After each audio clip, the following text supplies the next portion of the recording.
thank you so much for joining us. A huge thank you to Zoe for inviting us all here. And Joe, thank you very much for hosting.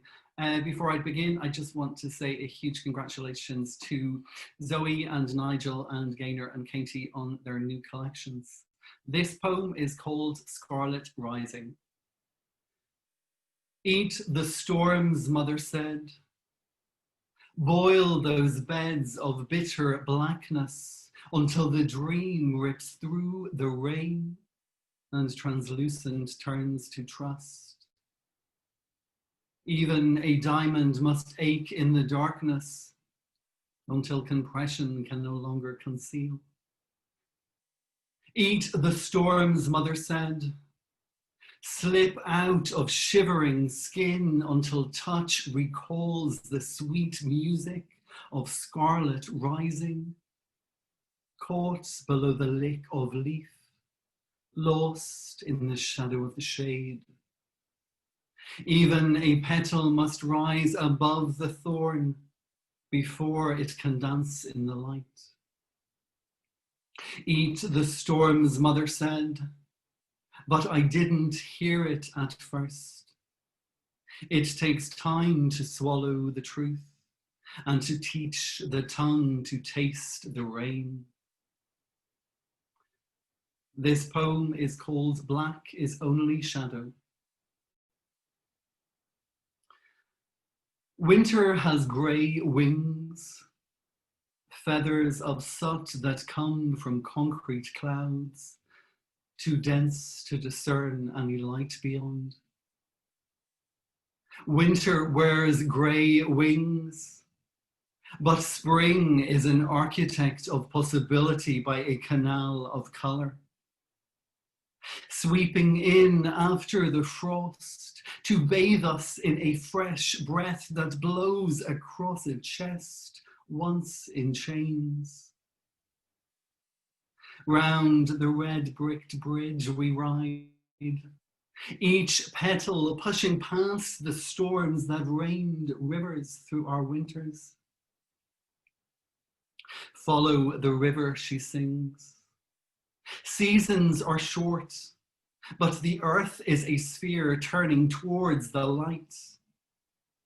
Dark doors open often onto hopeful.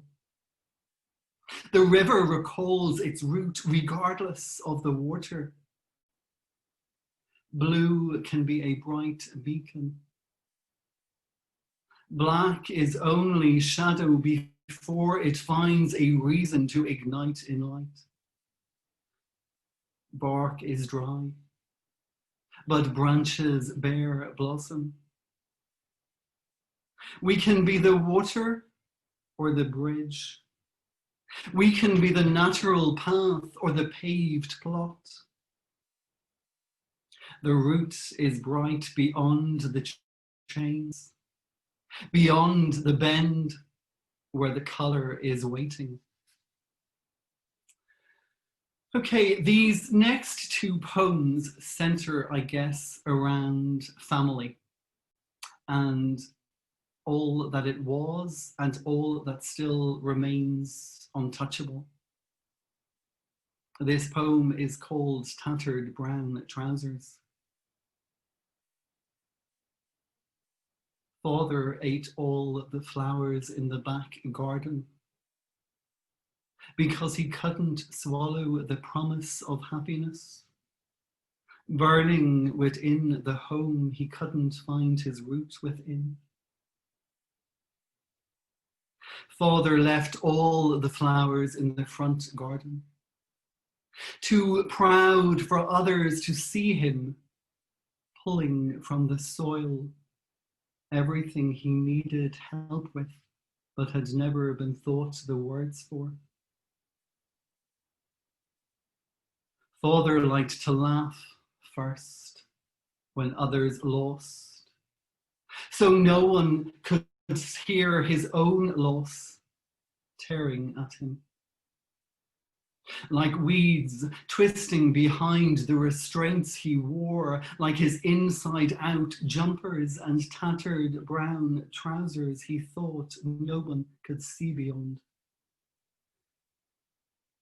Father ate all the flowers in the shadows of the front garden, and he choked on a laugh that no one understood. Oh, God, it's like being naked here. This poem is called Shades of Blue. I hear you calling in shades of blue. From the extremities of a distance my arm's reach can never cover. I hear you calling in shades of blue. Your concern comes in currents across the continents. In those cold corners when I question creation and my position within it. I hear you calling in shades of blue. Only one born to know no origins can truly discern in these days that demand ties that have not been well feathered. Okay, and we're through that one. We're almost there. Thanks so much for staying with me. This next poem was inspired by an exhibition that I saw at the Atelier de Lumière in Paris last year before I moved and came back to Ireland. It was an exhibition of Vincent van Gogh, and when I wrote it, I thought it was about him and his battle with creation and crazy. But now, looking back on it, I realize that it is about all of us who are forced to draw within the lines, who are expected to be what's expected instead of extraordinary. This is called the irises of our eyes. Crazed, caught on canvas, caught in colour, thought tempered in sweeping strokes. We can be carried away in seas of grass, greens awash in the garden. Catch the colour before it finds favour in other fields the mind has yet to fathom. We can be crazy. Quick comes the crow upon the harvest. Bleak beckons. Art is not always to be understood. No, the artist allowed the freedom to express. We want cream walls and canvases to comfort the couch. Expression doesn't always please. Crazed comes to life on canvas. See how he called to us. Potato-faced pickers peeling in broken browns, aged in ochre. Acrylic is not a cover-up, and the canvas not a vision of vanity. Even the sunflowers wilt before the irises of our eyes. Fields of amber grain, far from home, far from fame, trying to catch that elusive light bearing down on the bales of honeyed hay before the black wings hanging in the horizon. Painting eyes, others' eyes, for us to learn from, to weep for the loss after the colour no longer connects. Catch creation before it catches fire, before it ricochets in a bed in Anversoord. Illumination only illuminated the intensity. Insanity is not always sedated by the shock. Colour can't be captured in a brass bed with brown leather straps. Colour is conveyed on canvas, in connections, In the bend the brush makes to blend. In the waves the stars twist into that night sky. In the lines of letters written to brothers who know us to be better than the light sometimes allows. He was captive to the color, to the canvas, to the voices dark and distant. Cut it off and they still come a-calling. Capture color before they caption you as crazy. Oh, Lordy. I will just take a moment. I'm sweating now. Okay, so this is now the last poem that I'm going to share with you because I think my time is about to run out. Just before I share this poem, I just want to say a huge thank you to Mark Davidson, who is the creator of the Hedgehog Poetry Press, because he really and truly has made this dream come true. When I was 16, I wrote a letter to myself, and I found it a few years ago here in the attic, and it was addressed to my older self. And it said that I was to become a famous fashion designer. I was to clothe the world in very expensive clothing. I was to be interviewed on fashion television by Miss Jeannie Becker from Canada.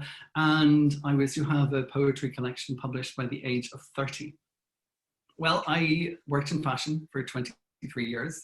I did not clothe the world at very expensive prices. And I'm 45, so I'm 15 years late on getting this poetry collection published, but it's here right now. And it really is a dream come true. And getting quite emotional now, but I really just want to say a huge thank you to Mark Davidson and to everyone for your support. So this is the last poem from the collection, and it's called Colour is Waiting. And still we'll come to lick honey from purple petals.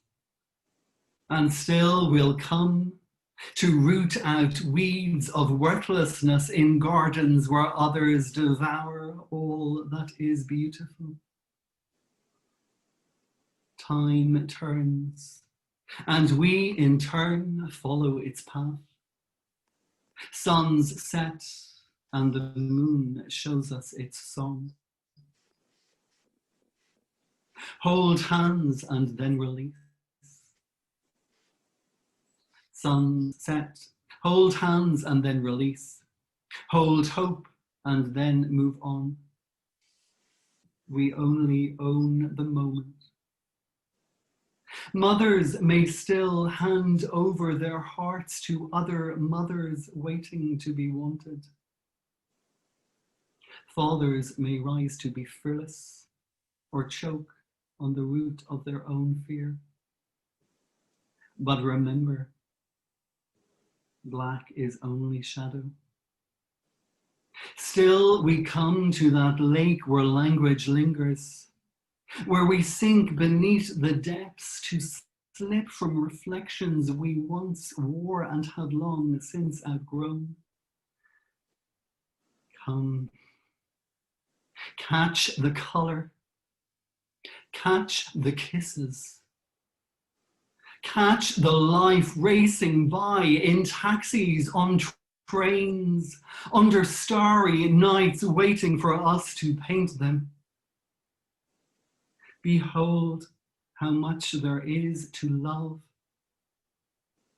to learn from, to let go of. Eat the storms, Mother said. Eat the storms. Thank you very much.